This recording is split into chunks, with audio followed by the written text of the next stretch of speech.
Everyone, welcome to my YouTube channel. I am Deepti. I hope आप सभी लोग अच्छे होंगे। गाइस, आप लोगों से एक रिक्वेस्ट है कि मेरे चैनल की रीच डे बाय डे कम हो रही है। प्लीज़ अगर आप लोग को वाकई में मेरी कहानी इंटरेस्टिंग लगती है तो मेरे वीडियोस को अपने फ्रेंड्स एंड फैमिली के साथ ज़्यादा से ज़्यादा शेयर कीजिए ताकि मेरे चैनल की रीच बढ़ सके, और सब्सक्राइब करना बिल्कुल मत भूलिएगा। बिना किसी देरी के स्टार्ट करते हैं आज की कहानी। 3 दोस्त होते हैं। उन्हें कहीं से पता चलता है कि एक कब्रिस्तान है जो कि बहुत साल पुराना है। उसमें एक किताब है। उस किताब को पढ़ने से एक चुड़ैल आएगी जो कि उन तीनों की ख्वाहिशें पूरी करेगी। वो लोग आधी रात को उस कब्रिस्तान में जाते हैं। पहले तो उनकी हिम्मत नहीं होती कि अंदर जाएं, क्योंकि जितना पुराना कब्रिस्तान होता है वहाँ पर भूत प्रेत जितने ज़्यादा होते हैं। फिर भी उन तीनों ने हिम्मत करके जैसे ही कब्रिस्तान का दरवाज़ा खोला, अचानक से बहुत तेज से हवा चलने लगी, जो कि कुछ सेकंड पहले बिल्कुल शांत थी। कुत्ते के रोने की आवाज़ सुनाई देने लगी, किसी की हंसने की आवाज़ सुनाई देने लगी, और भी बहुत सी अजीब और डरावनी आवाज़ आने लगी। उन लोग बिल्कुल ऐसा लग रहा था उन लोगों की हिम्मत ख़त्म, अब अंदर जाएंगे नहीं। फिर भी उन लोगों को किताब पढ़ने की इतनी जल्दी थी कि अंदर चले गए। जैसे ही थोड़ा वो लोग अंदर गए तो उन्होंने देखा एक सफ़ेद कपड़ा पहने हुए आदमी वहाँ पर टहल रहा है। वो तीनों उसके पास पहुँचे और उससे पूछा, कौन हो तुम? इतनी रात को यहाँ पर क्यों टहल रहे हो?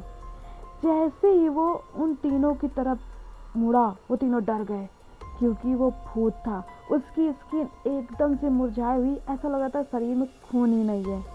वो भूत इन तीनों को देख के बहुत तेज से हंसा। वो तीनों इतना तेज डर गए कि दौड़ करके बस वहाँ से भागने लगे। वो तीनों जब भाग रहे थे तभी अचानक उनमें से एक का पैर एक कब्र से टकराया, वो गिर गया। जब वो दोनों उसको उठाने लगे तब वहाँ पे देखा कि कुछ चीज़ चमक रही थी। उन तीनों ने मिलकर जब उस चीज़ को निकाला तो वो एक बॉक्स था। जैसे इस बॉक्स को खोला, उसमें वही जादुई किताब, जो कि दिखने में ही लग रही थी कि बहुत साल पुरानी है। उन तीनों ने उसे निकाला और वहीं पर बैठकर उसके मंत्र पढ़ने लगे। कुछ देर बाद उस कब्रिस्तान की धरती हिलने लगी, फटने लगी। वो तीनों लोग काफ़ी डर गए। पहले तो सोचा कि मंत्र पढ़ना बंद कर दे, लेकिन उन्होंने मंत्र पढ़ना जारी रखा।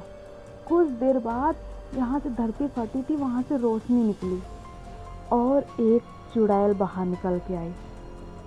जैसे ही वो बाहर निकली, बहुत तेज से हंसी। उसने काले कलर के कपड़े पहने हुए थे, लंबे और बहुत ही गंदे नाखून, लंबे लंबे नुकीले दांत, बहुत ही भयानक चेहरा, जला हुआ। देख के कोई भी डर जाए।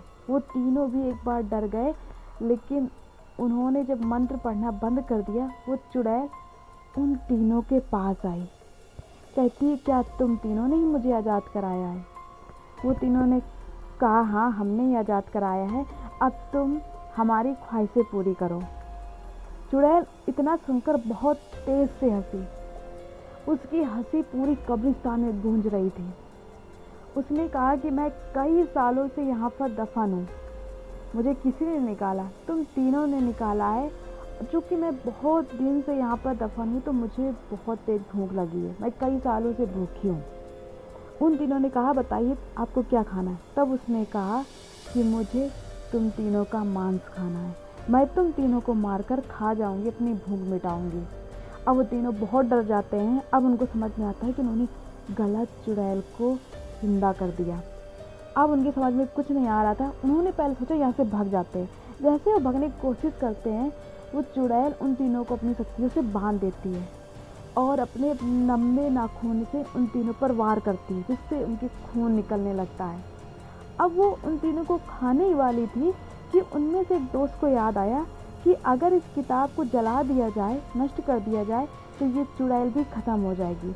तो उसने हिम्मत करके अपनी जेब से माचिस निकाली और उस किताब में आग लगा दी। जैसे उस किताब में आग लगी, चुड़ैल बहुत तेज़ से चिल्लाई, जैसे बहुत दर्द में हो।